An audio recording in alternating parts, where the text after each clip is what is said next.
Buenas tardes a los socios de AGESBET y buenas tardes a los socios del GGA de ABEPA y a los compañeros veterinarios. Bueno, esta tarde vamos a estar con Héctor Gómez. No hace falta presentar a Héctor, ¿de acuerdo? Porque muchos de todos nosotros hemos aprendido un montón de cosas con Héctor. Le conocéis, es un gallego, pero ejerce poco de gallego, porque además dice las cosas muy claras. Y hoy nos va a hablar de un tema muy importante, en realidad, cuánto vale nuestro tiempo, cuánto vale el tiempo de un veterinario y cómo podemos saberlo transmitir al cliente. Esto luego, luego va relacionado, lógicamente, con la valoración de la profesión veterinaria, de nuestro trabajo, si sabemos poner los precios adecuados y todo el sinfín de cosas en la cabeza. Yo solamente os pido una cosa, ¿me entiendes? Que Héctor se lo ha preparado, ¿me entiendes? Con mucho tesón, tiene mucha experiencia y en realidad lo que queremos es que no sea una mera webinar de transmisión de información por parte de Héctor, sino que en realidad lo podamos aplicar todos nosotros y que cada uno de nosotros podamos coger solamente un concepto y que solamente con un concepto de las nos pueda dar durante esta hora y lo podemos aplicar en nuestra clínica, seguro que avanzaremos muchísimo. Así que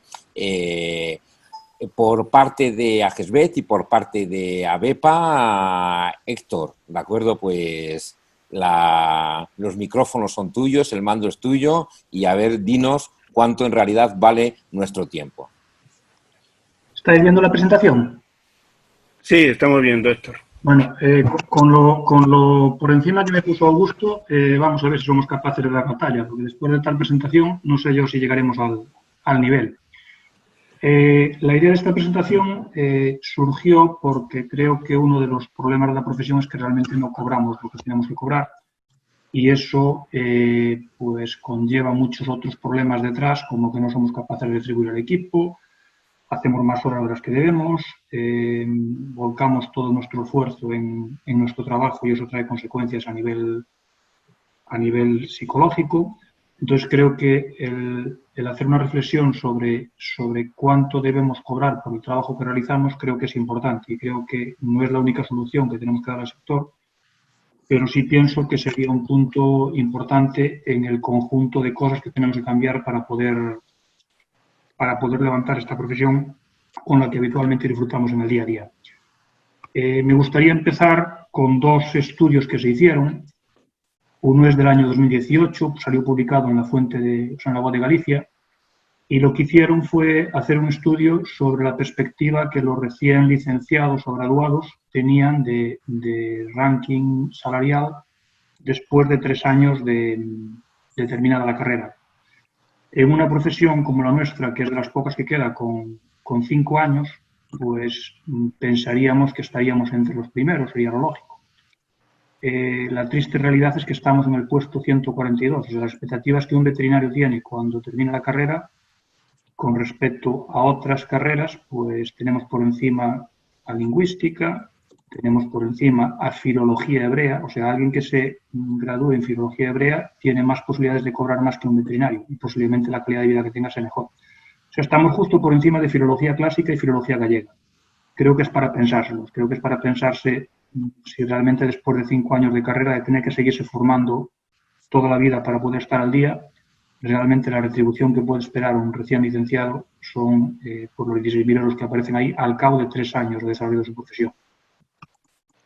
Hay otro estudio que realizó Susan Fisk en la Universidad de Princeton, en el cual hacían, mediante encuestas, valoraban pues, para distintas profesiones cómo las personas valorábamos las diferentes profesiones en cuanto a dos parámetros, a la competencia de esa profesión y a la fiabilidad,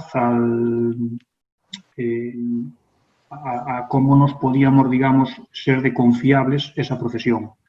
En la parte más baja, pues aparecen profesiones como los lavadores de plato, los trabajadores de fast food, los conductores de taxi. Lo que es curioso es que si nos vamos justo al otro extremo, aparecen profesiones como enfermeras, profesores, médicos, o sea, aparecen todas las profesiones, pues, por un lado educativas y por otro lado las profesiones sanitarias, donde llevamos tanto tiempo reclamando que debemos estar. Entonces, realmente la percepción que hay en la sociedad es que nuestro nivel de competencia y nuestro nivel de fiabilidad está en la esquina superior. Eso no cuadra mucho con lo que al final cobramos por nuestros servicios, que normalmente están en la esquina inferior del cuadrante. Parte de esto debería solucionarse con el convenio. Yo, y es una opinión personal, creo que el convenio es muy necesario. No voy a entrar a valorar si el que tenemos y que está pendiente de ponerse en marcha está bien, está mal, si se pudo hacer mejor, si se cometieron errores.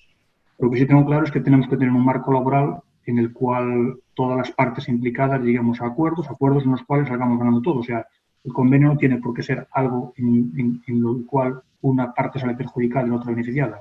Lo que tiene que ser es un marco en el cual todos sepamos las normas que tenemos que cumplir y eso nos lleva a dignificar un poco la profesión. El problema es que, sinceramente, creo que tal como está planteado ahora mismo, en el momento que se aplique va a provocar serios problemas en muchas empresas, porque creo que hay muchas empresas que no están preparadas para soportar el incremento de costes que supone. Y la única vía que se me ocurre para soportar ese incremento de costes es repercutir ese incremento de costes en un incremento de precio. Entonces surge otra pregunta. ¿Está la sociedad preparada para asumir un incremento de precios por los servicios que prestamos? Porque al final quien tiene que pagar todos esos costes es quien recibe en última instancia el beneficio de lo que hacemos. Y ese no es otro que el cliente para el cual estamos trabajando para generar salud en su mascota. Entonces, eso es una incógnita que queda ahí, pero bueno, que va un poco al hilo de todo esto. Vale, y antes de continuar, me gustaría dar las gracias, pues, a Depa, a Gersbet, una vez más por confiar en mí, por encargarme una presentación más y por hacer el esfuerzo, todo lo que están haciendo con todas estas webinars desde que empezamos con la crisis del COVID. Creo que se han tocado muchos temas distintos y muy variados y creo que están contribuyendo mucho a que, bueno, por lo menos que ayudemos a pasar esto y a formarnos un poco más. Como decía antes Fausto, somos poquita gente, entonces no tengáis problema, me interrumpís cuando queráis, preguntáis y paramos y resolvemos las dudas que vayan surgiendo. Antes de empezar, me gustaría pediros un objetivo. Me gustaría que os fijaseis, cuando venís a esta presentación, vendréis con alguna idea, vendréis con, bueno, algunos están porque son amigos míos, entonces sencillamente vienen a la presentación porque quieren echar una mano y estar ahí. Pero algunos otros habréis venido con idea de aprender algo. Os planteo un reto y es que defináis qué es lo que queréis aprender, qué es lo que queréis sacar en limpio de esta presentación y que de alguna forma lo dejéis registrado. Mandaos un correo para dentro de un mes, anotaroslo en vuestra agenda electrónica y dentro de un mes revisadlo y mirad si realmente habéis hecho lo que os habéis planteado. Si os planteáis ese objetivo y dentro de un mes lo hemos conseguido, pues felicidades a vosotros y a mí porque habré conseguido que habréis mejorado en algo en vuestra política de precios. Si dentro de un mes no habéis hecho nada, pues esta presentación habrá servido para estar un rato juntos, pero para poco más. Vale, empezamos a hablar de precios. Creo que la política de precios junto con la política de recursos humanos que hay que seguir en cualquiera de nuestras empresas, creo que es de lo que más relevancia tiene a la larga a la hora de la rentabilidad de la empresa y de sacar buenos resultados y de, en definitiva, que eso nos pueda ayudar a generar un equipo, a generar buen clima laboral y a podernos desarrollar profesionalmente. No es lo único que hay que hacer, está claro, pero sí tengo claro que si no tenemos una política adecuada de precios es muy difícil hacer muchas otras cosas porque el beneficio que vamos a obtener con la empresa va a ser muy pequeño y no vamos a poder reinvertir dinero en equipamiento, en formación, en condiciones laborales, etcétera, etcétera. Entonces creo que no le prestamos la debida atención, como mucho, pues una vez al año nos sentamos y arbitrariamente pues decidimos qué precios vamos a cobrar y creo que merece que le dediquemos algo más de tiempo y que las decisiones que tomemos sean un poco basadas en argumentos y en realidades.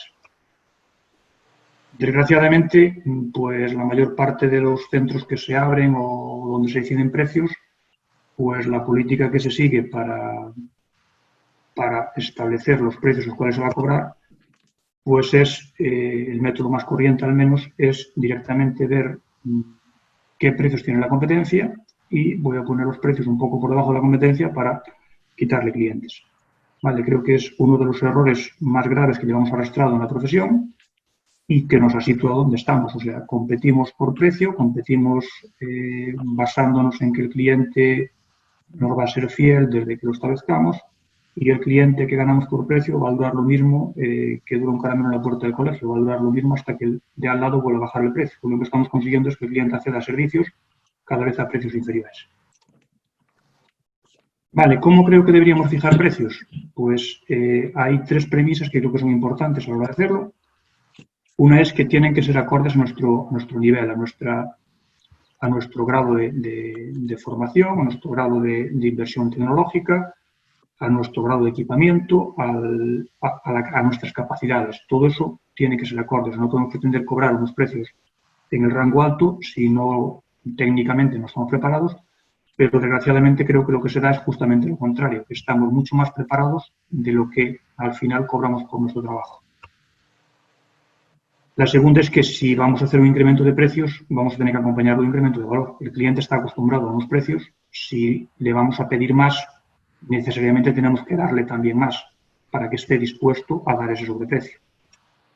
Y después es muy importante la percepción del cliente, o sea, ¿por qué está dispuesto a pagar el cliente?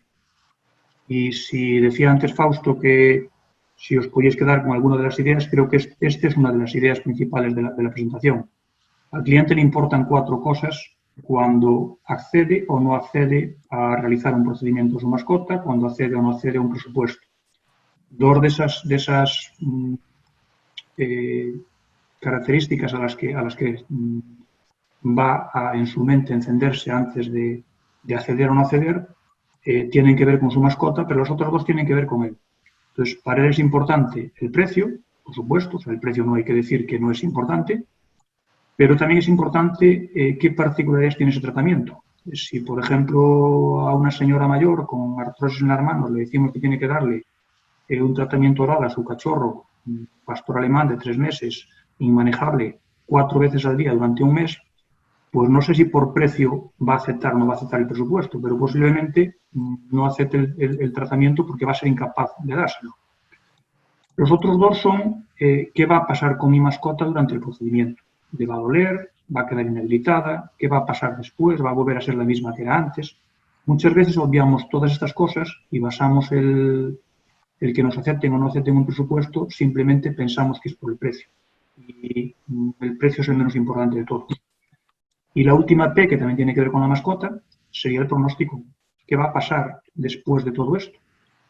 Porque mira, ya he operado a mi otra gata de un tumor de mama y al final, después de la cirugía, después de los tratamientos, al final se acabó muriendo. ¿Va a pasar lo mismo con este?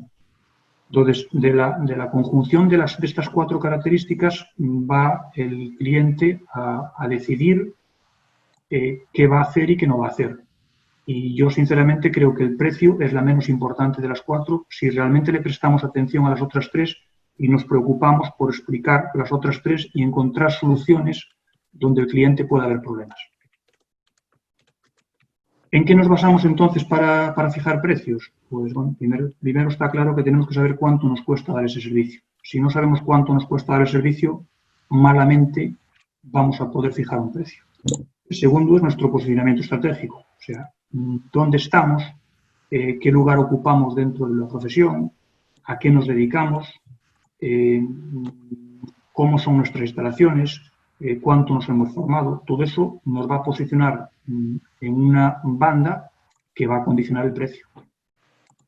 Hablaremos de 2 conceptos que creo que son importantes a la hora de fijar los precios y que creo que no están del todo claros. Uno es el tipo de demanda que tienen los servicios veterinarios, veremos si es elástica o inelástica, y lo otro es hablar de precios sensibles y precios no sensibles. Para finalizar con el concepto de excedente del consumidor, que creo que es importante muchas veces y que tampoco lo tenemos en cuenta. Vamos a ir viendo cada uno de estos por separado. El primero es el coste del servicio. creo que sí podemos tener todos claro que nuestro principal coste es el tiempo. O sea, nuestro principal coste es el personal de las clínicas veterinarias y el principal coste del personal es el tiempo. Entonces, si nuestro principal coste es el tiempo, lo primero que debemos hacer es ver cuánto tiempo nos lleva dar cada servicio, porque de eso va a depender mucho el precio de ese servicio. En la estructura, digamos, estándar de reparto de costes de un centro veterinario, pues decimos que el 20% de los ingresos que hacemos por facturación se dedican a pago de personal veterinario, el 20% se dedican a pago de personal auxiliar. Esto sería si respetamos la estructura, digamos, más adecuada, que sería dos auxiliares por cada veterinario. Un 30% se dedica a compras de o bien materiales para utilizar en el propio hospital, en los procedimientos que realizamos, o para venta al final al cliente. Y un 20% son gasto de estructura. Más o menos, al final, quedaría un 10% de beneficio para la empresa. A ver, pueden variar los porcentajes arriba, un 25, un 23, un 32, pero la media es esa. Dependiendo de la estructura que tengamos de nuestro centro, van a variar también. Está claro que en grandes hospitales con personal especializado, los costes de personal van a ser todavía mayores y los costes de compra de material van a ser menores.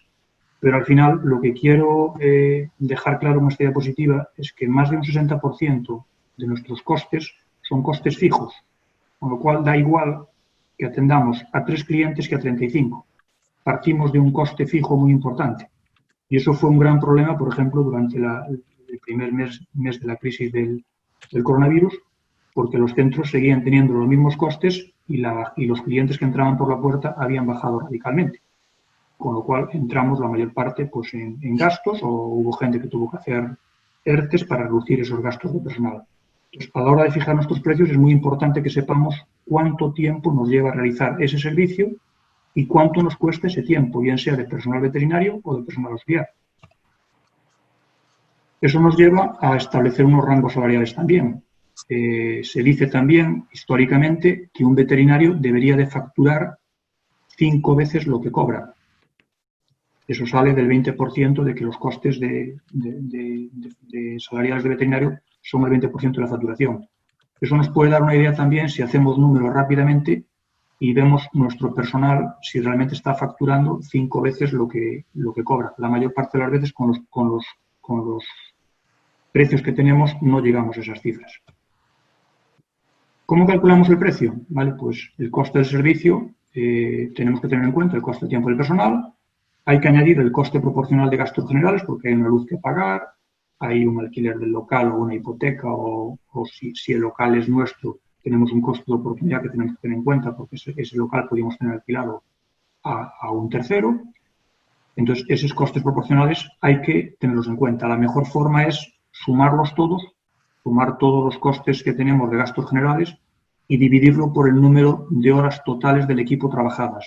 Con eso lo que hacemos es incrementar un poquito más el coste por hora y eso nos facilita después la forma de calcular los costes por hora de cada servicio. A eso hay que añadir el coste de la amortización de los equipos que utilicemos para ese servicio, los costes de formación, que normalmente tampoco los tenemos en cuenta, o sea, vamos a este congreso, vamos al otro curso, hacemos un posgrado, todo eso lo vamos pagando, pero a la hora después de decir, bueno, pues cuánto cobro por esta cirugía que antes hacía o dejaba de hacer, no lo tenemos en cuenta. Y tenemos que tener en cuenta también el coste de los materiales fungibles usados, ¿vale? Que al final es poco, pero hay que tenerlo en cuenta. A eso hay que sumarle los impuestos, porque también hay que pagarlos. Y después de todo eso, tiene que quedarnos un beneficio. Y tiene que darnos un beneficio porque somos empresas, no somos ONGs.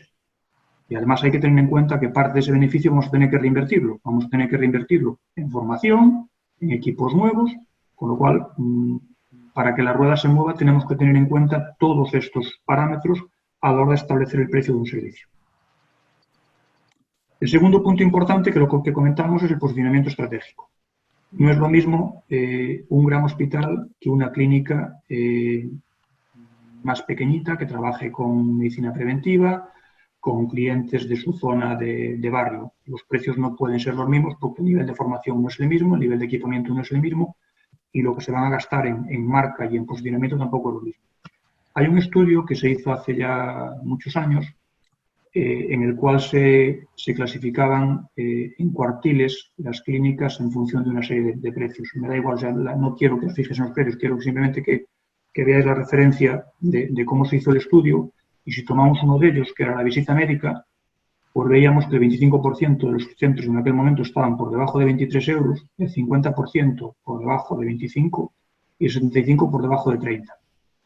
Hay demasiada variabilidad de precios de unos centros a otros, independientemente de que haya diferentes estrategias, haya diferentes costes, es mucha la diferencia. Y esto lo que nos lleva a pensar es que los precios se ponen muchas veces de una forma arbitraria sin tener en cuenta parámetros que deberían de decidir cuál es el precio de ese servicio. Tenemos que pensar nuestra empresa qué es. Nos dedicamos a tener una rotación baja, con lo cual tenemos que tener unos márgenes amplios, o somos un servicio, una clínica donde tenemos mucha rotación de servicios y hacemos servicios con bajo margen. Lo que no es compatible es hacer las dos cosas. O sea, yo creo que hay hueco en el mercado para los dos tipos de estructuras, o para estructuras, digamos, que se aproximen más a un sitio o más al otro. Lo que no podemos es jugar a las dos cosas. Tenemos que decidirnos por una o por la otra. O sea, o damos calidad o damos precio. Las dos cosas es imposible, porque si damos las dos cosas nos estamos comiendo el beneficio de la empresa. Entonces tenemos que elegir. Y es una buena forma también de elegir qué cliente queremos. O sea, los clientes no nos eligen a nosotros. Y lo vuelvo a repetir, los clientes no eligen a qué clínica veterinaria quieren ir. Nosotros elegimos los clientes que queremos tener. Puede ser que algún despistado entre la primera vez por la puerta, a ver qué pasa. Pero si nuestra cultura de empresa, si nuestra política de precios, si nuestro nivel de formación, si nuestra estrategia comercial no le convence, no va a volver. Entonces, lo que estamos haciendo es que estamos decidiendo que ese cliente no vuelva. Estamos decidiendo qué tipo de cliente queremos tener. Entonces, si no os gustan los clientes que tenéis, pensad qué tipo de política estáis haciendo en vuestros centros, porque posiblemente lo que tengáis que hacer sea cambiar vuestras políticas para que el cliente que entra por la puerta también cambie. Entramos ya en el tercer apartado en cuanto a qué determina los precios. Si os pregunto en qué se diferencian las dos fotos, pues seguramente encontraréis un montón de diferencias. Si os pregunto en qué se diferencian a nivel de precio, igual ya os meto un poco más de lío. Cuando hago esta pregunta en los talleres físicos, pues el silencio que se monta en la sala es curioso. Aquí, como estamos virtualmente, pues es un poco más complicado. La respuesta correcta es que se diferencian en su comportamiento en cuanto a la elasticidad del precio de la demanda. El nombrecito se las trae, pero es fácil entender el concepto. La elasticidad del precio de la demanda nos viene a decir cómo varía la demanda de un servicio o de un artículo cuando variamos su precio. Entonces, si es mayor de 1, significa que pequeñas variaciones en el precio, para arriba o para abajo, producen variaciones importantes en la cantidad demandada de ese artículo de servicio. Y si es menor de 1, significa que, aunque variemos el precio, la cantidad de artículo demandado va a variar poco. Y lo curioso es que llevamos toda la vida peleándonos con precios bajos, y lo curioso es que los servicios veterinarios tienen una demanda inelástica. Lo cual quiere decir que, aunque variemos el precio para arriba o para abajo, la cantidad demandada va a variar muy poquito. Con lo cual se desmonta la teoría de que tenemos que tener precios bajos para atraer a los clientes. Sí tenemos que tener en cuenta otro concepto que es la sensibilidad del precio. Si os pregunto cuánto pagaríais por este vaso de agua en el medio del desierto del Gobi, pues posiblemente la respuesta sea diferente a si os pregunto cuánto pagaríais por la misma cantidad de agua en el supermercado de la esquina. Entonces creo que sí hay que tener cuidado a la hora de diferentes precios de servicios que pueden ser más comparables a servicios que no lo son. Está claro que tenemos que tener más cuidado a la hora de poner el servicio, o sea, el precio de un servicio de vacunación, donde el margen que ponemos para establecer beneficio tiene que estar más ajustado que el margen que le pongamos a una cirugía valvular de corazón. Porque es que la cirugía valvular de corazón se va a hacer en 2 o 3 sitios y el cliente o la hace o no la hace, no la va a comparar. Pues, es importante que a la hora de hacer los precios tengamos en cuenta estos dos conceptos de forma conjunta. Por un lado, el que tenemos precios inelásticos y tener cuidado con aquellos tipos de precio que puedan ser sensibles en aquellos servicios que sean sensibles. Y para finalizar con los 5 parámetros que me gustaría que tuvieras en cuenta al hacer un precio, a la hora de poner un precio, sería hablar un poco del excedente del consumidor. Si tenemos 4 clientes que están dispuestos a pagar un precio diferente por cada servicio, pues uno está dispuesto a pagar 35 euros, el otro 50, el otro 65 y el otro 80. ¿Cuál pensáis que podría ser el precio adecuado para esos servicios? ¿Alguien se atreve a contestar? Nadie. Tendría que abrirle yo el micro. Si alguien quiere contestar, le abro el micro. Vale, pues es igual. Si no seguimos, va a ser un lío. Claro. A ver, la respuesta correcta es que el precio adecuado son 35 euros. Porque si no cobramos 35 euros, estamos perdiendo los clientes que están dispuestos a dar 35 euros. Siempre que la calidad que damos por ese servicio, en esos 35 euros, cubre todo lo que tenemos que dar. Y a partir de ahí, lo que tenemos que dar son extras. Entonces, si somos capaces de, para un mismo servicio básico de 35 euros, añadir complementos, vamos a estar aprovechando los 35 euros de los 4 clientes y dándole un extra a los demás. Os pongo un ejemplo.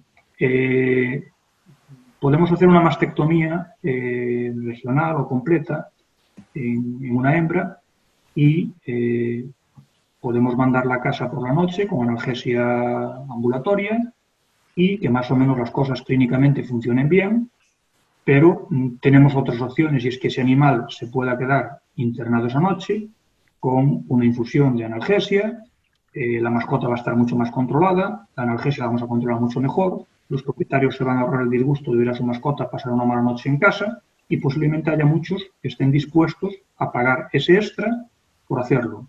Pongo otro ejemplo. Podemos hacer una traumatología y a esa traumatología añadirle, por ejemplo, rehabilitación con laserterapia. No todos los clientes van a estar dispuestos a pagar un extra por esa laserterapia. ¿Es imprescindible hacerla? No, en la mayor parte de ellas no. Pero en muchas de ellas, en cirugías de rótula, ligamentos, fracturas, cirugías dolorosas, va a acelerar mucho el proceso de recuperación y va a disminuir muchísimo la inflamación y el proceso doloroso. Entonces, podemos tener un precio básico que cubra lo que clínicamente creemos que es lo mínimo que debemos cubrir. Ahí no me voy a meter, o sea, cada uno tendrá muy claro cuál es lo mínimo a partir del cual quiere trabajar, pero a partir de ahí ofrecer extras. Esto ya está inventado hace tiempo. Esto lo inventaron algunos señores que cuando vamos a tomar un café, pues nos tienen distintos tipos de cafés y vamos pagando los extras proporcionalmente. Entonces, lo único que tenemos que hacer es pensar en nuestra clínica cómo aprovechar eso que el cliente está dispuesto a pagar a mayores por un servicio más completo del que damos a nivel básico. Vale, y ahora sí que me gustaría hacer 5 minutos, a ver si somos capaces de que hagáis un ejercicio, si tenéis un bolígrafo y un papel. ¿Estáis viendo la pantalla? Sí.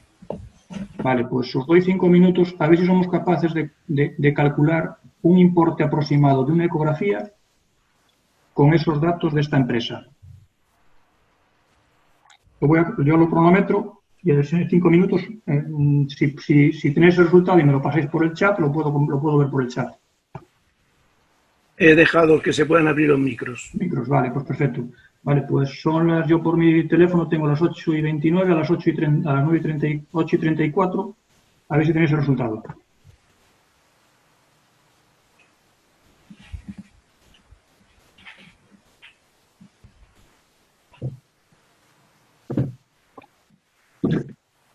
Si alguien tiene dudas, podemos preguntar, no hay problema.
Bueno, ¿alguien se aventura a dar un resultado?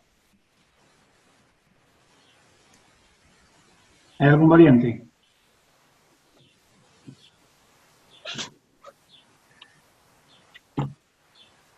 Creo que no. O sea, este ejercicio normalmente cuando lo hacemos en el taller les doy 15 minutos. Así que yo creo que... ¿Me oyes, Héctor? ¿Eh? ¿Me oyes? Sí, te escucho. Sí. Oye, el tiempo del veterinario, el 0,65, ¿qué es? Tiempo de... 0,65 horas. Joder, podría poner los minutos. 0,65 horas, o sea... No, si te lo pongo en más minutos fácil. es peor, porque tú vas a calcular el coste por hora. Vale, vale.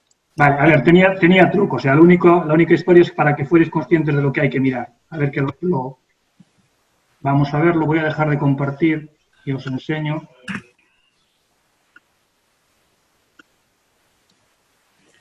A mí me salía unos 28 y pico, pero me faltan algunos costes que tenía que tener en cuenta.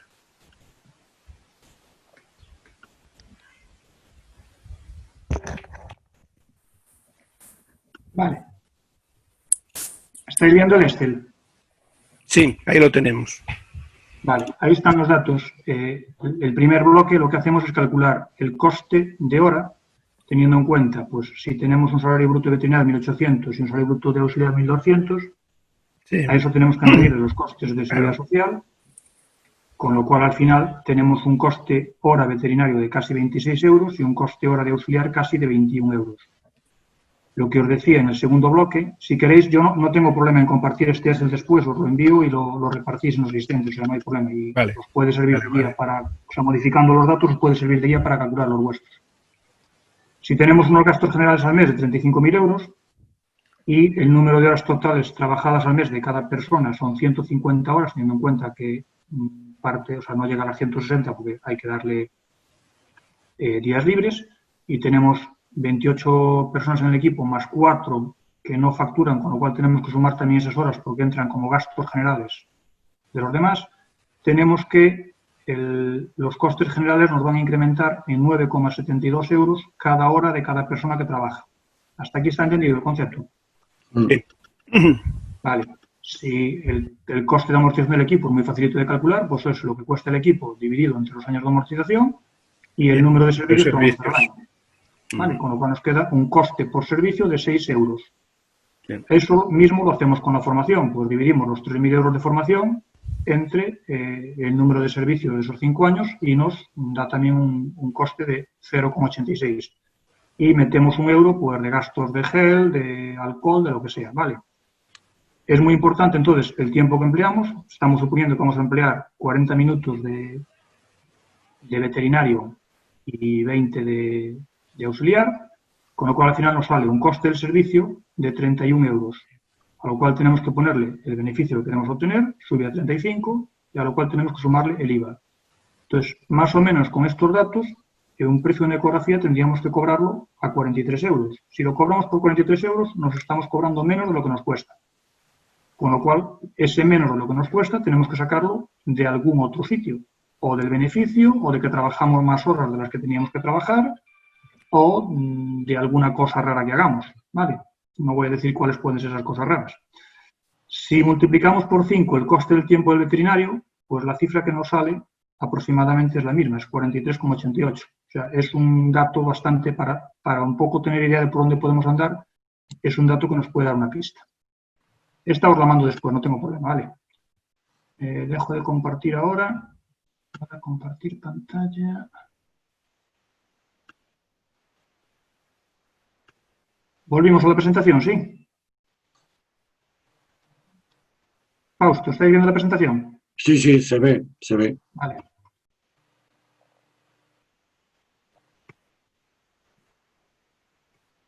Se ve y por qué no la pasa. Vale, entonces, en base a esto, creo que hay 6 puntos críticos a la hora de fijar los precios, a la hora de tener nuestra estrategia. El primero es el que acabamos de ver. Tenemos que tener en cuenta cuánto nos cuesta ese servicio. Hay que tener en cuenta el personal, amortización, formación, costes generales y materiales. Porque de no hacerlo así, podemos estar dando un servicio, podemos estar en la paradoja de que estamos dando un servicio por menos de lo que nos cuesta dar ese servicio. Con lo cual, mejor estaríamos quietos y ganaríamos más. El segundo es comunicar al equipo lo importante que es tener una adecuada política de precios. En el sector veterinario hay unas expectativas y una confusión muy rara en cuanto a el beneficio que tienen los centros veterinarios. En una de las últimas encuestas que hicimos al equipo en el hospital, y después pues nosotros compartimos datos de facturación, hacemos presupuestos mensuales, la facturación que se hace diaria está colgada en el talón de anuncios interno del hospital, o sea, tienen datos de lo que sea. Y bueno, pues alguna gente llegó a contestar que el 85% de lo que cobrábamos era beneficio. Entonces, si nosotros no somos capaces de comunicar datos reales y los componentes del equipo de los centros veterinarios no tienen claro cuánto se gana, cuánto no se gana y lo que cuestan las cosas, difícilmente van a poder defender los precios delante del cliente. O sea, es muy importante que ellos entiendan por qué se cobra lo que se cobra y cuánto de eso va a dónde va. Creo que es más beneficioso eso que no tener una política de oscurantismo del precio y que no sepan realmente cuánto cuestan las cosas. La pregunta que os hago es, ¿perdéis clientes o pensáis que no perdéis clientes? Y la segunda sería, si sabéis por qué los perdéis. Si tenéis la respuesta a las dos, pues pasamos directamente a la siguiente diapositiva. Si no, aproximadamente los centros veterinarios vienen perdiendo un 20% de sus clientes todos los años. Y si preguntamos por qué, pues una respuesta muy socorrida es porque se quejan por el precio. La realidad es que no, la realidad es que el precio no es lo más importante. Podemos decir que el 1% se pierden porque se mueren, el 4% se mudan, el 9% puede ser por precios bajos de la competencia, otros se hacen amigos de otros veterinarios, ahora casi todo el mundo tiene un pariente o un amigo veterinario, y ya después podemos tener un 14% por una mala calidad de productos, pero es que el punto crítico es que el 68% son porque los tratamos mal. Más allá de que os quedéis con los porcentajes que no son exactos, porque son porcentajes genéricos, lo que sí me gustaría es que fueseis conscientes de que realmente cuando perdemos clientes, la mayor parte de las veces es que los perdemos porque los atendemos mal. Y muchas veces los atendemos mal porque nos comunicamos mal con ellos. Eso daría para otra presentación, pero es el principal problema de pérdida de clientes. El problema de clientes es porque la atención es deficiente. Y eso podemos reflejarlo en diferentes estudios que se han hecho. Si queremos evitar perder clientes, lo que deberíamos saber es qué es lo que quieren nuestros clientes, que muchas veces no sé si lo tenemos claro. En la regla de la facturación en cuanto a cuánto facturan la mayor parte de nuestros servicios, qué porcentaje de clientes, la regla de Pareto, la famosa regla del 20-80, no se cumple estrictamente, está más cerca de un 40-80, lo que viene a decirnos que el 80% de nuestros servicios se factura con el 40% de nuestros clientes. Y lo triste es que muchas veces le hacemos más caso al otro 60% de clientes que se quejan de que cobramos mucho, que se quejan que los atendemos mal y realmente no escuchamos a nuestros buenos clientes, que serían los que tendríamos que tener en cuenta a la hora de tomar decisiones, porque son los que nos están facturando casi la totalidad del importe total mensual. Entonces, tened cuidado cuando toméis decisiones en base a qué las tomáis y todos tenemos en mente cuáles son ese 40% de nuestros clientes. Y si no, es muy fácil, es irnos a nuestro programa de gestión, pedirle que nos saque un listado por facturación, lo pasáis a un Excel y vais a daros cuenta enseguida de quiénes son los buenos clientes y ver si esos clientes estamos haciendo con ellos lo que tenemos que hacer o si esos son los que se quejan. Si son los que se quejan, tenemos un problema. Vale, ¿qué quieren nuestros clientes? Pues mirad, este estudio tiene muchos años, pero me gusta seguirlo sacando porque después de todos los años que han pasado, más o menos lo que sigue saliendo en todos los estudios que se hacen, en todas las encuestas, sigue siendo lo mismo. Pues nuestros clientes quieren que tengamos un ambiente acogedor y afectuoso, personal amable, que les ayudemos, que les demos facilidades para ser atendidos, que tengamos un entorno limpio y agradable. Yo os aconsejaría que periódicamente entréis en los aseos de vuestras instalaciones. El aseo dice mucho de cualquier centro, sea un centro veterinario o un restaurante. Y si no, si vais a un restaurante y los aseos no están limpios, decidme si vais a volver otra vez. Os diría también que entréis en vuestros centros, en vuestros hospitales y periódicamente entréis como si fuerais un cliente. Por lo dicho, utilicéis los cuartos de baño, os sentéis en la sala de espera, observéis en recepción cómo pasan las cosas, paséis por la tienda y tratad de comprar un artículo a ver si realmente está fácilmente encontrable, o sea, comportaos como un cliente. Eso os va a dar muchas pistas de lo que tenéis que hacer para que el cliente esté contento. Quieren recibir atención individualizada, quieren que respetemos su tiempo, que les dediquemos atención, que les demos consejos útiles, se quieren sentir importantes, tanto ellos como su mascota. Quieren ver que nos preocupamos por ellos. De todas estas, ¿podéis decirme cuántas de ellas tienen que ver con nuestra capacidad técnica, con que seamos unos manitas en el quirófano, con que nos hayamos comprado el último ecógrafo o hayamos hecho el último curso de cirugía avanzada? Yo no veo ninguna. Es triste decirlo, pero es que para el cliente sigue siendo más importante todo esto que lo demás. Porque lo demás lo dan por supuesto. Lo demás, ellos están yendo a un centro en el que confían. Están yendo a un centro donde ya dan por supuesto que lo que le van a hacer técnicamente se lo van a hacer bien. Lo que quieren es que además que los tratemos bien. Entonces, este estudio tiene muchos años. Hay uno más reciente, realizado en Estados Unidos el año pasado, sobre la población de los millennials. Los millennials que van a ser o son ya nuestros clientes. Entonces, hay un montón de preguntas que han hecho, pero me gustaría solo resaltar alguna.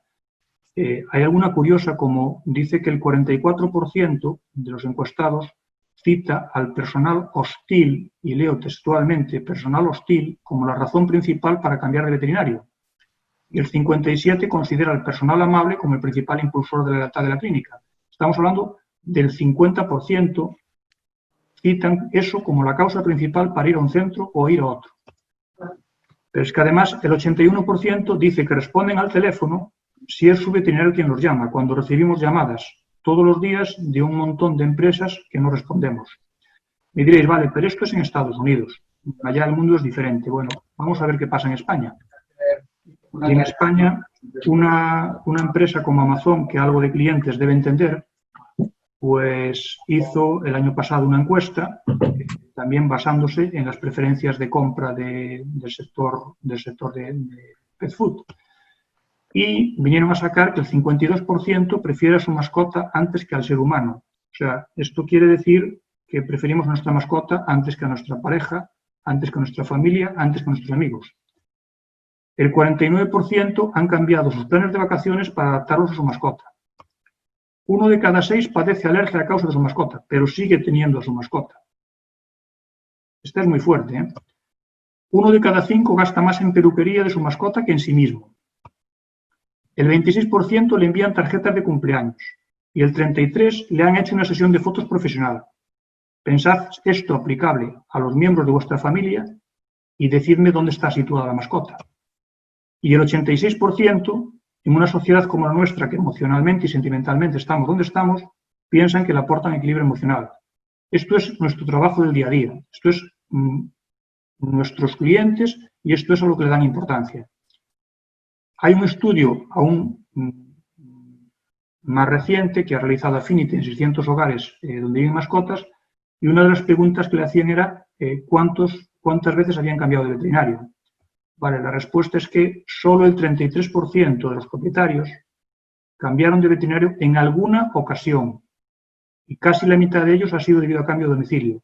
Si tenemos en cuenta una vida media de la mascota de 10 años, pues estamos diciendo que aproximadamente hay un 3% de cambio y de eso la mitad es por cambio de domicilio. No parece que el precio sea muy importante. Vale, volvemos a lo que os explicaba. Solo un pequeño porcentaje de propietarios cambian de veterinario por precio. El precio no es el criterio de decisión dominante en la mayoría de los cambios porque hay una demanda inelástica, porque aunque variemos el precio dentro de unos márgenes razonables, la variación que se va a producir de demanda de ese servicio va a ser muy pequeñita, tanto si lo disminuimos como si lo aumentamos. Vale, hay algún dato más económico que es importante tener en cuenta, lo decíamos al principio, el 65% de nuestros gastos son gastos fijos. Entonces tenemos que tener en cuenta eso porque necesitamos que entren clientes por la puerta, porque no tenemos mucha opción a disminuir los gastos fijos que tenemos y si no facturamos un determinado nivel de ingresos, no vamos a alcanzar el punto de equilibrio y vamos a tener problemas. Y aumentar o bajar los precios en torno a un 10% va a significar que vamos a variar un 4% las ventas aproximadamente, con lo cual no compensa. Con todo esto lo que os quería era, pues no sé, quitaros el miedo a tener una política de precios más elevada, por lo que decía al principio, porque creo que estamos cobrando muy por debajo de la calidad del servicio que ofertamos, al menos en la mayoría de los centros. Creo que la calidad del servicio veterinario en España es muy alta y los precios son muy bajos. Y eso nos lleva a hacer horas de más, a pagar mal a nuestros equipos, a tener que formarnos fuera de hora de trabajo porque no podemos permitirnos el lujo de formarnos en horario de trabajo, etcétera, etcétera. O sea, toda una serie de problemas que arrastramos históricamente. Y como vale más un ejemplo que todo lo que os pueda contar, nosotros ahora va a ser, pues desde enero del 2018, decidimos dar un cambio de rumbo en nuestra forma de trabajar. Estábamos entrando en una dinámica en la cual teníamos tal volumen de clientes que no éramos capaces de atenderlos con la calidad que queríamos. Pues teníamos dos opciones, o seguir incrementando personal o tratar de quedarnos con aquellos clientes que estuvieran dispuestos a aceptar una subida de precios y a cambio de esa subida de precios subir la calidad. Entonces llevamos semestralmente subiendo entre un 5 y un 6% cada 6 meses los precios, con la idea de que, bueno, si vamos subiendo los precios, vamos a ir quedándonos con los clientes con poder adquisitivo mayor, con una efectividad mayor con su mascota. Estos clientes nos van a permitir hacer medicina de calidad, que es lo que queremos, vamos a tener tiempo para atenderlos y todos contentos, vamos a cobrar más y van a estar más contentos. Bueno, pues efectivamente el importe de nuestro ticket medio fue subiendo paralelamente a la subida de precios, pero quiero deciros que el objetivo que teníamos, pues fracasamos estrepitosamente, porque 2 años y medio después seguimos teniendo más o menos el mismo número de fichas activas que teníamos hace 2 años. Eso sí, tenemos un margen mucho mayor y podemos hacer cosas que antes no hacían. Con todo esto os quiero decir que no es algo que se saque de un artículo o de alguien que se le ha ocurrido. Llevamos haciendo esto 2 años y medio, vamos a seguirlo haciendo y lo que os decía, tenéis que ir proporcionalmente, aparte de subir los precios, ir subiendo la calidad de lo que ofrecéis. Entonces no hay problema, os vais a ir seleccionando los clientes buenos y vais a poder trabajar con un margen mucho mejor. Al final, lo que cuenta el cliente se va a ir satisfecho pues, de lo que resulte de lo que esperaba cuando entra por la puerta y los resultados que se llevan. Y no hay más truco en la ecuación de satisfacción. Yo espero algo, si lo recibo me voy contento y si no lo recibo me voy descontento. Y eso da lo mismo que sea una clínica veterinaria, que la tasca del pueblo, que el restaurante 5 estrellas Michelin. El cuarto punto que creo que es importante es que no tenemos que prejuzgar al cliente. Como hablábamos antes, la clave que tenemos que tener en cuenta a la hora de realizar nuestro trabajo es que trabajamos con sentimientos. Cada persona tiene una vinculación afectiva con su mascota y tiene más bien poco que ver el nivel de renta de esa persona con la predisposición que tenga a gastar en curar esa mascota. En la foto que os pongo, pues podemos pensar que inicialmente esa persona no está dispuesta a gastar mucho en su mascota, pero igual la percepción cambia si podemos plantearnos que esa persona vive solo en el monte con un rebaño de ovejas y la perra es la única compañía que tiene y le ayuda todos los días en su trabajo. Pues igual está dispuesto a gastarse lo que otra persona no esté dispuesto. Lo que sí quieren los clientes es tomar decisiones de forma informada y que les recomendemos cuál creemos que es la decisión que creemos que es mejor para su mascota. Y hay que dar un presupuesto con opciones. Tratar de dar varias opciones clínicamente aceptables para aprovechar lo que decíamos al principio, para aprovechar el excedente del consumidor. Vamos a tratar de recomendar la mejor opción que podamos y que el cliente decida. Vale, y el último punto importante a la hora de establecer precios realmente no tiene tanto que ver con los precios, pero sí con cosas que tenemos que gestionar alrededor de ellos, que son los no cobros. como son los descuentos, errores en facturación, olvidos y las deudas. Las deudas hay dos medidas que tenemos que tomar, una es prevenir y la siguiente es curar. Todo esto tiene mucha importancia en la cuenta final de resultados de la empresa, mucha más de la que a veces pensamos que tiene. No sé qué política de descuentos tenéis en la clínica. Yo, cuando me piden descuentos, la cara que me gusta poner es esta, o al menos la que me gustaría poner siempre. Y ahora, en serio, lo que sí pienso es que hay que tener una política de descuentos muy estricta y tiene que estar bien definido quién está autorizado en el centro a poner descuentos, a quién y en qué situaciones se le pueden dar descuentos, de qué importe son esos descuentos y cómo se contabilizan, y a quién hay que informar. O sea, que todo esté estipulado, que no quede a criterio de la persona de turno el decidir si se hace o no se hace y cuánto se hace. Hay veces que hay que hacerlo, como se me están ocurriendo, por ejemplo, pues los miembros del equipo tienen descuentos, las asociaciones protectoras tienen descuentos. Bueno, vosotros vais a decidir a quién se le hace, pero tiene que estar predeterminado y que no quede al arbitrio de quien en ese momento está delante del cliente y decide hacerlo o no hacerlo.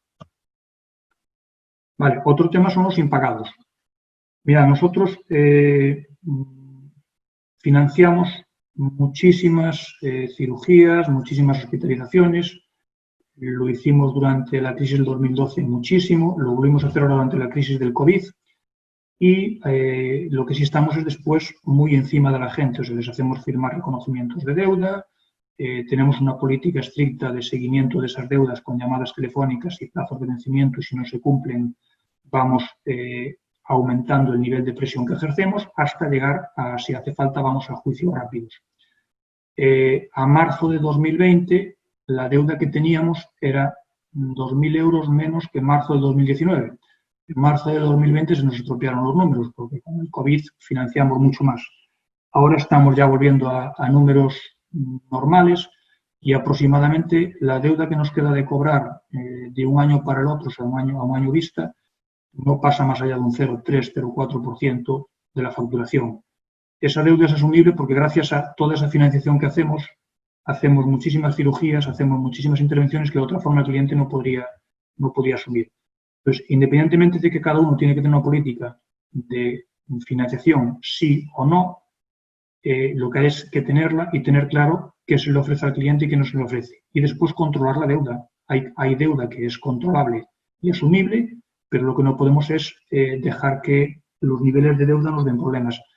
Se dice que un nivel de deuda de un 5% de la facturación en una empresa normal puede llevar a la quiebra a esa empresa. Entonces, tenemos que tener cuidado con cuánto dinero estamos dejando de ganar.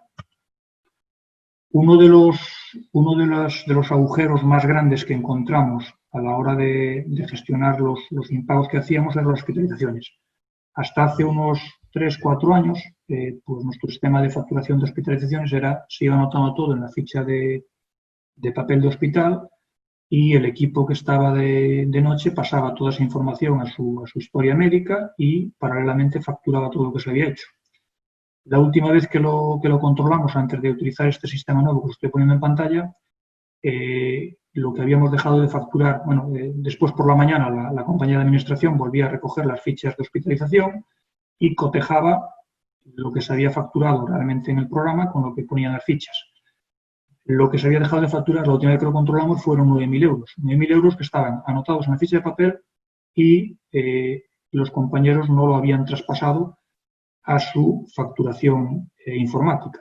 Ya no entro en lo que a mayores se había hecho sin ni tan siquiera anotarlo en la ficha de papel. Entonces diseñamos un sistema en el cual ahora no utilizamos papel para nada, todo se hace informáticamente, se define por la mañana todo lo que esa mascota hay que realizarle y automáticamente cuando cada una de esas líneas se da por realizada, se genera una línea de ticket que factura ese concepto. Con lo cual la facturación hospital ha aumentado considerablemente. Vale, bueno, creo que no nos queda demasiado tiempo. El ejercicio de rentabilidad lo voy a hacer yo directamente. A ver, hay una opción, caemos muchas veces en la tentación de bajar los precios para poder aumentar el número de servicios que realizamos y con eso aumentar el beneficio. La otra opción es aumentar precio y ver con ese aumento de precio está claro que vamos a perder algún cliente, pero si con ese aumento de precio somos capaces de mejorar el beneficio que tenemos. Os preguntaría cuál creéis que es la mejor opción. Casi, no sé, podéis abrir un momento el micrófono y me decir si preferís bajar precio o subir precio. Yo subí precios. Muy bien, He Juanjo. experimentado. Tú estuviste atento. ¿Alguien más sube precios? Podéis abrir el micro, Jordi, si quieres, abre el micro. Beatriz dice que sí, Lorenzo dice que sí. Vale. Voy a mirar si acabo de convenceros.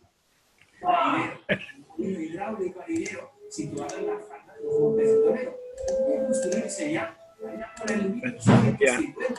Se escucha mucho ruido, voy a ir cerrándolo. Vale. Ya estás.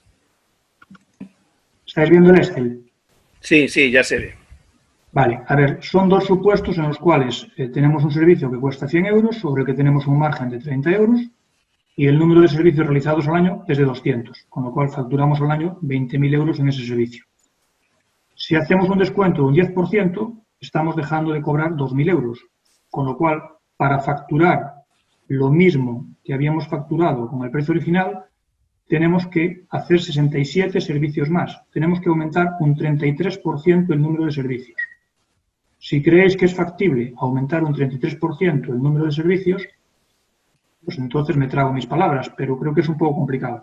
Mirad, os cuento un ejemplo real que me pasó con esto, con los compañeros en el hospital hace unos años, que me querían convencer de que una prueba de las que realizábamos, el precio que teníamos era un poco elevado y que si bajábamos un poco el precio, que iban a hacer muchas más y compensaría la bajada de precios. Yo estaba convencido de que no, pero dije, bueno, vamos a hacer el experimento para convenceros a vosotros.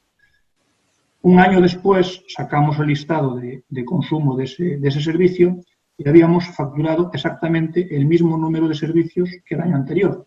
Eso sí, un 15% más barato.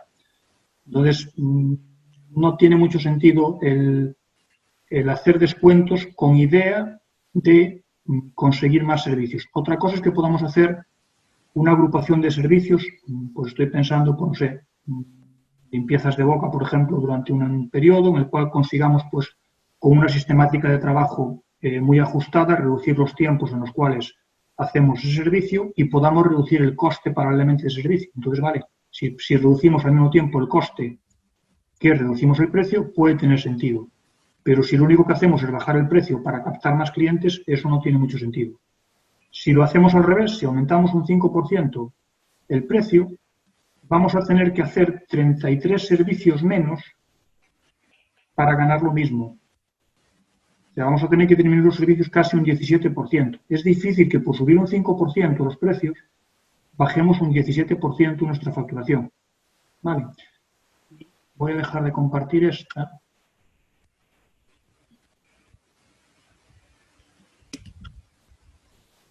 Que nos queda esta. Vale, ¿estáis viendo el este nuevo? Sí. Vale. Después, yo si queréis, estos Excel los mando y los compartís todos, no hay problema.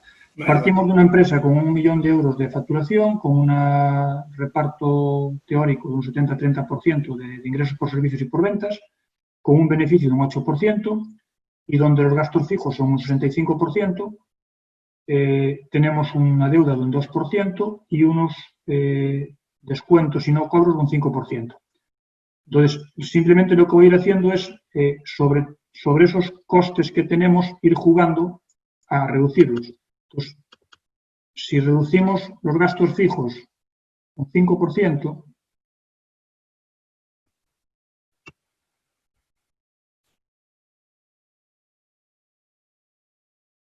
vale, pues hemos conseguido pasar el beneficio de un 8% a un 10%. Es una variación importante. Si hacemos lo mismo con los gastos variables, pues pasamos a un 12%. Si reducimos la deuda a un 50%, que no parece complicado, si no estamos haciendo nada, reducir la deuda a un 50% es relativamente fácil, pasamos a un 13% de beneficio. Y si reducimos los descuentos también a un 50%, Estamos en un casi 16% de beneficio. Hemos incrementado el beneficio un 100%. Y no sé, decidme si las 4 medidas que acabo de plantear en un sitio donde no se estén tomando acciones para hacerlo, si es complicado conseguirlo. Yo no creo que sea complicado. De los gastos fijos quizás sea lo más difícil porque si tenemos los salarios de la gente ajustados es complicado. Pero a lo mejor lo que tenemos que trabajar es la eficiencia de la persona que está trabajando y rentabilizar más su tiempo de trabajo. Y los otros 3 apartados no parece que sea muy complicado el trabajarlos. Entonces, muchas veces estamos dando palos de ciego cuando tenemos la solución delante de los ojos. Yo creo que...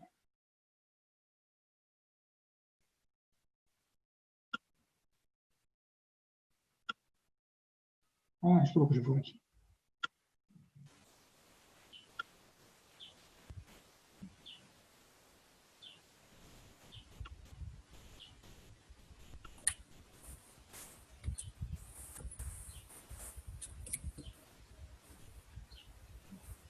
Vale, ¿está viendo la presentación? Sí. Sí, calidad-precio. Vale, como conclusiones. La subida de precios compensa la pérdida potencial de clientes que podéis tener por subir esos precios. Hay que acompañarla en una mejora de la percepción del valor recibido a cambio. Hay que recordar la regla de las 4 P's. Nunca apostéis por una reducción de precios. Yo creo que no es viable. Desde el punto de vista financiero no es viable. A menos que acompañemos esa reducción de precios de una reducción de costes en prestar el servicio. Pero entonces tiene que ser una especialización en unos cuantos servicios muy concretos en los cuales seamos muy, muy eficientes. Hay que racionalizar los gastos dentro de lo posible, pero nunca perjudicar la calidad del servicio por disminuir los gastos. Y hay que diversificar, hay que recordar el excedente del consumidor. Y, por supuesto, trabajar a favor del prestigio profesional. Hay que sembrar para luego recoger la cosecha. Hay una parábola que compara cómo el pescador, cómo el cazador y cómo el sacerdote recogen el fruto de su trabajo. Y el pescador espera pacientemente a que el pez pique. No es para nada proactivo. El cazador es un poquito más proactivo y va buscando el objetivo que quiere conseguir. Y el sacerdote lo que hace es sembrar y espera los resultados. Entonces, tenemos que decidir qué queremos ser, si pescadores, cazadores o sacerdotes, o en qué proporción queremos hacerlo. Y me queda solo un tema por comentaros. Estamos luchando porque se nos considere profesión sanitaria, tenemos el tema del IVA ahí pendiente. Estamos peleando por un montón de cosas y muchas veces nos olvidamos de lo que llevamos hablando toda la tarde, y es de los precios que tenemos en nuestros centros. He sacado un extracto de lo que ha subido el IPC en los últimos años, del 2012, cuando se produjo la subida del IVA, y si tenemos en cuenta el acumulado de ese IPC desde el 2012, pues estamos casi en un 7% de pérdida de poder adquisitivo si no hemos variado los precios en estos años, cosa que ha pasado en muchos centros. Si a eso le ponemos que muchos centros han asumido el 13% diferencial del pasar el IVA del 8 al 21, pues estaríamos en un 20% de diferencia de precio. Lo que quiero venir a decir es que mínimo tendríamos que haber subido desde 2012 al año pasado un 20% nuestros precios para estar ganando lo mismo que ganábamos entonces. Eso sin tener en cuenta que seguramente los salarios del personal han subido y nuestros costes han subido. Entonces, pararnos un poco a pensar realmente qué precios tenemos y qué margen nos deja cada servicio que hacemos, creo que es importante. Porque si no somos capaces de hacerlo, pues vamos a tener que absorber ese aumento de costes, lo vamos a sufrir nosotros y lo van a sufrir también todos los integrantes de nuestro equipo. Tendremos una rotación alta, tendremos gente descontenta, tendremos una serie de problemas que arrastramos históricamente. Y solo me queda desear buena suerte, pero lo que pasa es que a mí me gusta más, en vez de hacerlo en inglés, hacerlo en español, que creo que el acrónimo de suerte en español refleja un poco lo que tenemos que buscar cuando decimos que tengamos buena suerte. No sé si os aburrí mucho, si pasasteis bien, si tenéis preguntas. Sí, hay alguna pregunta. A mí no me ha aburrido nada, Héctor. Incluso se me ha pasado sin darme cuenta el tiempo. Si queréis abrir los micros y podéis, Jordi, tenías ahí una o dos cosas. Si quieres las puedes decir y si no te lo digo yo. Sí, lo puse en el chat, Héctor. Muchas gracias. Voy a la segunda, que quizá es más, me preocupa más. ¿Eres partidario de los sistemas de bonificación por productividad, sabiendo de que creo que es un arma de doble filo? Sí, a ver, soy partidario, los utilizamos durante bastante tiempo, pero me gusta utilizarlos en conjunto. O sea, si los utilizas individualmente o los tienes muy identificados en cosas muy concretas que seas capaz de realmente que tengan una correlación uno con el otro, y siempre que eso no provoque desviaciones de trabajo. Estoy pensando, por ejemplo, si tú pagas un porcentaje en urgencias y entran al mismo tiempo, pues una mascota, no sé, con una torsión de estómago que vas a tener que estabilizar, o otra mascota con, no sé, algo que rápidamente puedes facturar más, puedes estar primando el que atiendan a una o atiendan a otra. Con lo cual, si lo haces individualmente, creo que hay que tener mucho cuidado con que se prima, primero, y segundo, que seas capaz, cosa que creo que muchas veces es complicado, de que sea realmente, pues, extrapolable lo que hacen con lo que reciben. Estoy pensando, por ejemplo, pues, si primas por una recomendación de un plan de salud, puede que lo recomiendo a una persona y lo acabe haciendo otra. De hecho, nosotros lo hicimos durante mucho tiempo, primar cuando ofertaba un plan de salud, y al final lo que hacíamos era, pues, bonificar a todo aquel que hacía la recomendación. Acabas haciéndolo él o no. No sé si te contesté del todo o... Sí, es que lo veo muy complicado, porque luego entras en si premiar individual por equipo, lo que tú dices, el poner el foco en aquello que me lleva antes a mi objetivo y a ganar el dinero, y olvidarme un poco del cliente. Claro, es que eso o lo haces muy bien o puedes generar conflictos. Sí lo puedes hacer. O sea, nosotros, por ejemplo, durante toda la vida de la empresa, digamos, hasta hace un par de años, realmente la gente cobraba un porcentaje del beneficio que se facturaba. Entonces, esas cuentas eran públicos, cobraban una base y trimestralmente cobraban una paga de beneficios a mayores. Con lo cual, indirectamente ya estabas estableciendo, pero era un objetivo genérico en el cual todos tenían que participar para llegar. Eso provoca dos cosas. Una, evitas el problema ese de, bueno, al final no estoy tan focalizado en lo que tengo que hacer yo, pero sí generas conflicto en el sentido de que yo me esfuerzo y el compañero no se esfuerza, y si no tienes alguna cosa para poderlo corregir, al final hay gente que se está beneficiando del trabajo de otros. Entonces, es complicado. Mi experiencia en eso, que lo he hecho de muchas maneras, lo he hecho en conjunto, lo he hecho individual, lo he hecho por quien lo vendía, quien lo hacía, incluso por porcentajes por cada servicio, para que no fuese, no he llegado nunca a poderlo controlar, y siempre ha habido o competencias de un equipo con otro, competencia de una persona con otro, el hacer cosas que no debían por sacar más rendimiento. A mí no me ha funcionado nunca de ninguna manera. Yo os digo, el que mejor me ha funcionado durante todos estos años ha sido eso, un porcentaje sobre el beneficio global, y que para alcanzar ese porcentaje la gente debería cumplir una serie de requisitos en su puesto, y normalmente requisitos generales, no requisitos concretos específicos. Eso yo creo que esos son peligrosos. O los haces muy, muy bien o son peligrosos. Como una evaluación por competencias. Sí, claro. O sea, de hecho, a ver, durante muchos años hicimos una evaluación por competencias. De acuerdo. Que también es complicado hacerlo porque tienes que hacer reuniones de evaluación. Todos sabemos cómo andamos. El equipo al final fue creciendo y cada vez era más complicado llegar a hacerlo. Entonces, la evaluación por competencias, yo os la recomiendo a quien podáis, o sea, que la pongáis en marcha.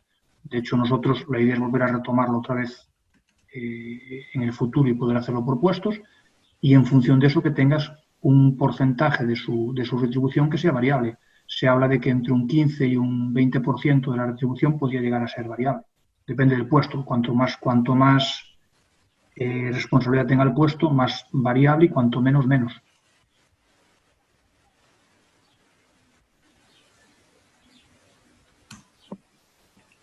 Bueno, pues si no hay más preguntas... Héctor, yo quería preguntarte, soy Juan Carlos. Sí, ya te veo venir. Una cosita. Bueno, lo primero quería felicitarte, ¿no?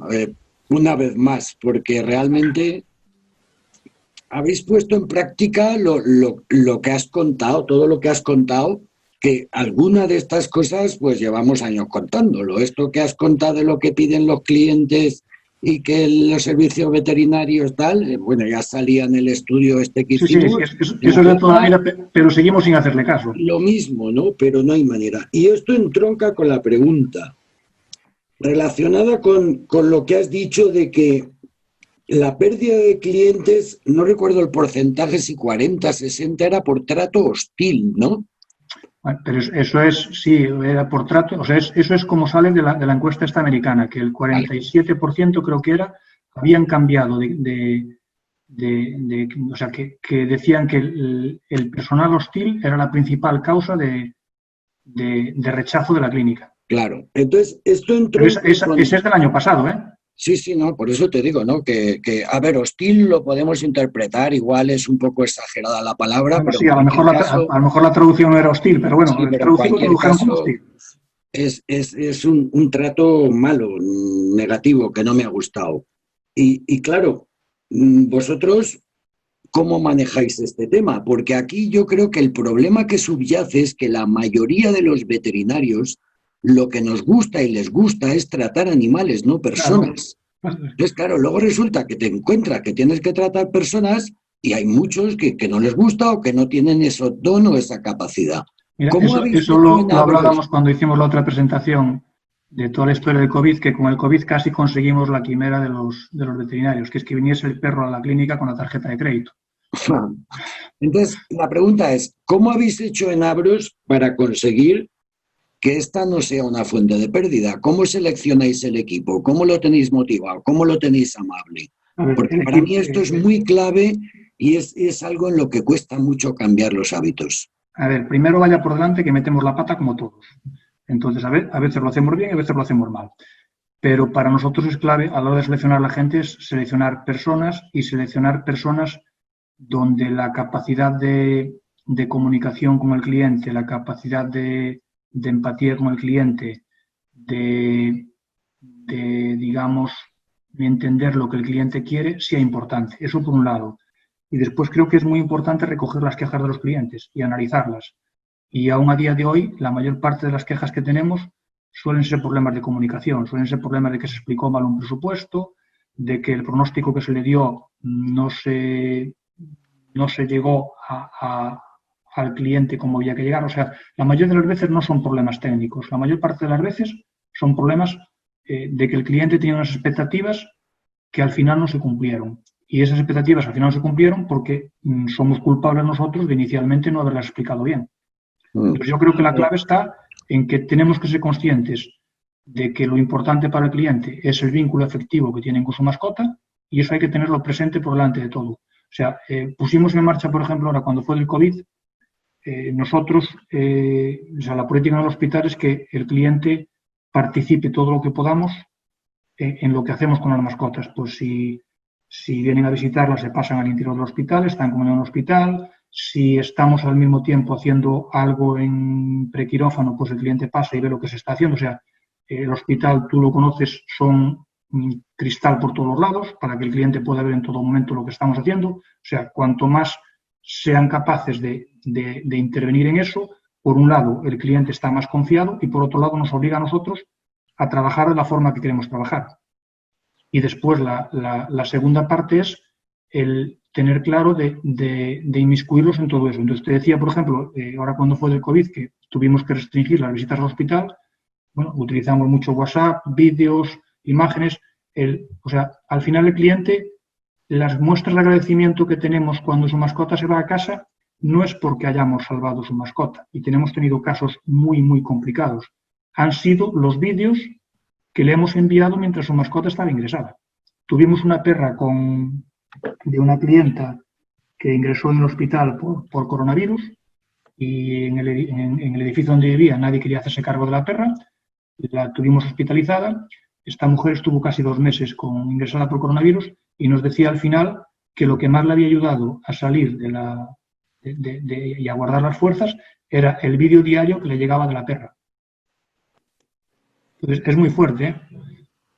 Sí, la verdad es que yo creo que si mejoramos ese aspecto del trato al cliente y nos damos cuenta realmente de esa relación, ahí es donde está dar que más el valor. cliente ya da por supuesto que clínicamente lo vamos a hacer bien. Porque Claro. él se confía en nosotros. Eso no O sabe sea, nada. te dejan la mascota y te dicen, hazle lo que le tengas que hacer. Tú eres el profesional, sabes lo que tienes que hacerle. Entonces, lo único que es capaz de valorar es si tú le entregas la mascota limpia, si la mascota quiere venir contenta al hospital, porque eso significará que la has tratado bien, y el trato que tienes con él. Y esos son los 3 puntos clave. El resto se da por supuesto. Exacto, exacto. O sea, no sé si es bueno o es malo porque estamos dejando un poco de lado toda nuestra capacitación profesional, pero es que es la realidad. O sea, No, no debemos dejarla de lado, pero no, quiero lo decir otro es lo que dejar de nos da lado el a la hora de esa negocio y la vida. valoración. A la hora de esa valoración, digamos, estamos como olvidándonos de eso. No es cierto. O sea, No, eso es el no. primer paso. Tenemos que hacer las cosas bien clínicamente para que haya lo demás. Es que lo que no podemos es olvidarnos de lo demás. El cliente es la parte importante. Por supuesto. Gracias, Héctor. Bueno, totalmente de acuerdo, Héctor. Bueno, Augusto, si quieres despedirnos de esto, yo te doy las gracias porque para mí ha sido muy, muy clarificador todo. Esto le quería dejar la despedida a Juan Carlos, que se lo he puesto por WhatsApp. Nada, hombre, despedida nada, porque yo creo que dentro de pocos días tenemos otra, ¿no? Para otros temas. O sea, que seguimos en contacto, Héctor. Muchísimas gracias. Todo lo que cuentas es muy práctico, es muy real. Y yo de nuevo te digo, felicidades porque al final habéis puesto en práctica lo que parece obvio, ¿no? Lo que hay que hacer. Pero no es tan fácil luego hacerlo. No, en serio que no es tan complicado. Solo hay que creérselo. Hay que creérselo, hay que tener un buen equipo. Tú tienes un buen equipo, tienes gente ahí que te apoya y la verdad es que sois un ejemplo, Héctor. Muchísimas gracias. Gracias a vosotros. Y nada, que seguimos contando contigo. Venga, un abrazo. Muchas gracias. Y gracias a todos los que habéis estado.